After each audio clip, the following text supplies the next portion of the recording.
খাতায় কলমে বিধানসভা এখন বামেরা শূন্য। এবার সামনে আরেকটা বিধানসভা নির্বাচন, লাল ব্রিগেডের ঘুরে দাঁড়ানোর লড়াই, যেখানে নতুনের উদ্যম আর পুরনোর অভিজ্ঞতা দুটোকেই অস্ত্র করতে চাইছে তারা। এবার বিধানসভা ভোটে সবার নজর ভবানীপুরের দিকে। হাই ভোল্টেজ এই কেন্দ্রে এবার লড়াই মমতা বন্দ্যোপাধ্যায় বনাম শুভেন্দু অধিকারী। এই কেন্দ্রে সিপিএম এর প্রার্থী আইনজীবী শ্রীজীব বিশ্বাস। শুক্রবার দেওয়াল লিখন শুরু করলেন তিনি। মমতা ব্যানার্জির সাথে হচ্ছে না লড়াইটা। আমাদের রাজ্যে বেকার যুবকদের যে লড়াই, আমাদের রাজ্যে ডিএ আন্দোলনকারীদের যে লড়াই, অভয়ার বিচারের জন্য যে লড়াই, এই সমস্ত লড়াই সরকারের বিরুদ্ধে। আর আসলে লড়াইটা তৃণমূলের সাথে প্রাক্তন তৃণমূলের লড়াই।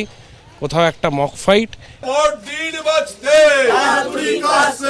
এলাকায় ঘুরে জনসংযোগ সারলেন বেলেঘাটার সিপিএম প্রার্থী পারমিতা রায়। তাঁর লড়াই তৃণমূল কংগ্রেস প্রার্থী কুণাল ঘোষ, বিজেপির প্রার্থী পার্থ চৌধুরীর সঙ্গে।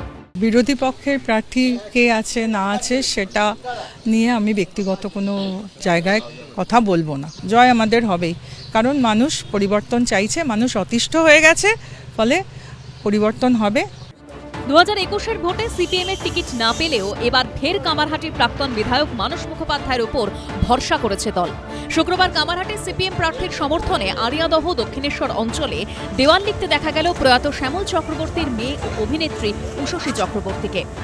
কে প্রার্থী হবে ঠিক ছিল না, অনেকেই দাবিদার ছিল।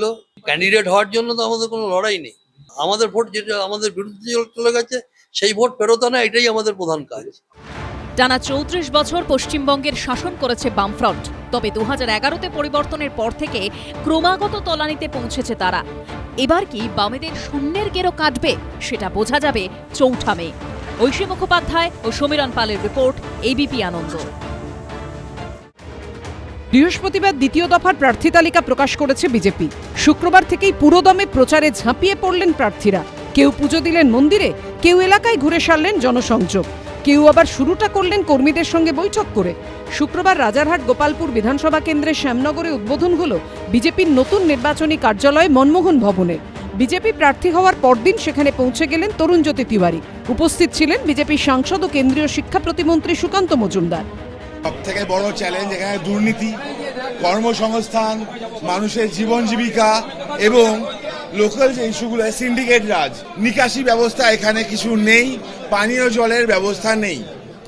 প্র্যাকটিক্যাল ইস্যু, যে ইস্যু দেখার সময় এখানকার রাবার স্ট্যাম্প বিধায়িকার নেই। এই বিধানসভায় এমন একজন বিধায়ক আছেন যাকে বিধায়ক হিসেবে কেউ চোখে দেখে না। আমরা মানুষের কাছে আবেদন জানাচ্ছি, পশ্চিমবঙ্গে বিজেপি সরকার তৈরি করার জন্য তরুণজ্যোতি তিওয়ারির হাত শক্ত করুন, আমাদের বিজেপির হাত শক্ত করুন এবং তরুণজ্যোতি তিওয়ারিকে পদ্মফুল চিহ্নে ভোট দিয়ে বিপুলভাবে জয়যুক্ত করুন। এদিন শ্যামবাজার কালী মন্দিরে পুজো দিয়ে প্রচার শুরু করেন মানিকতলা কেন্দ্রের বিজেপি প্রার্থী তাপস রায়। বাজারে ঘুরে ঘুরে ব্যবসায়ীদের সঙ্গে কথা বলেন তিনি। এবারের লড়াইটা কিন্তু শাসক দল বনাম জনতা, গণদেবতা। এবারের লড়াইটা কিন্তু শাসক দলের সঙ্গে একটা বিশেষ রাজনৈতিক দলের নয়। আজকে যেখানে পশ্চিমবাংলাকে দাঁড় করিয়েছে মমতা ব্যানার্জি, এই পাশেই আরজি কর, এই কথা ভাববে না মানুষ? ভোট দেওয়ার সময় অভয়ার মা বাবার জায়গায় নিজেদেরকে একবার নিয়ে গিয়ে বসাবে না? শুক্রবার ঘোষপাড়া রোডে প্রচার সারেন নোয়াপাড়া বিধানসভা কেন্দ্রের প্রার্থী অর্জুন সিং।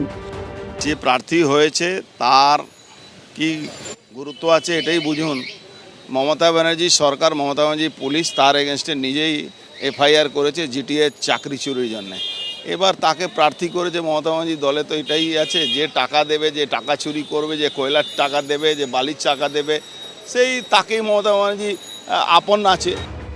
শুক্রবারই নিজের বিধানসভা কেন্দ্র জগদ্দলে পৌঁছে যান সদ্য প্রাক্তন আইপিএস অফিসার রাজেশ কুমার। বৈঠক করেন এলাকার বিজেপি কর্মীদের সঙ্গে। আমি আজকে একটা অন্য প্ল্যাটফর্ম পেয়েছি মানুষের সেবা করার জন্য। আমি খুব আশাবাদী আমি জগদ্দলের মানুষের আশীর্বাদ পাবো এবং তাদের সেবা করার সুযোগ ওরা আমাকে দেবে এবং আমরা এখানকার যত ধরনের প্রবলেমস আছে তাদেরকে সলভ করার জন্য পুরো মন দিয়ে, পুরো প্রাণ দিয়ে চেষ্টা করব। জেলাতেও প্রচারে পিছিয়ে নেই বিজেপি প্রার্থীরা। এদিন চন্দ্রকোনার বড়মার শ্মশানকালী মন্দিরে পুজো দিয়ে প্রচার শুরু করেন বিজেপি প্রার্থী সুকান্ত দলুই। বেলদা নন্দ মার্কেটে প্রচার সারেন নারায়ণগড়ের বিজেপি প্রার্থী রমাপ্রসাদ গিরি। চোরের দল, এদের প্রত্যেকেই চোর, যার জন্য কি হয়েছে 5 বছরের পর আর কাকেও রাখতে পারছে না। ছায়া দলই ছিল, তাকে চেঞ্জ করে আপনার অরূপদাড়া হলো, তাকে চেঞ্জ করে আবার সূর্যদলই।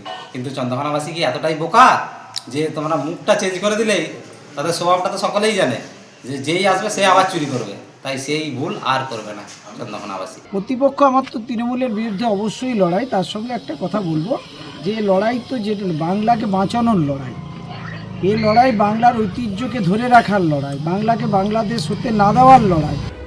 কার প্রচার কতটা ফলপ্রসূ হতে চলেছে সেটা বোঝা যাবে 4 মে। ময়ূর ঠাকুর চক্রবর্তী, অনির্বাণ বিশ্বাস ও সৌমিত্র রায়ের রিপোর্ট, এবিপি আনন্দ। এবিপি আনন্দ, এগিয়ে থাকে, এগিয়ে রাখে।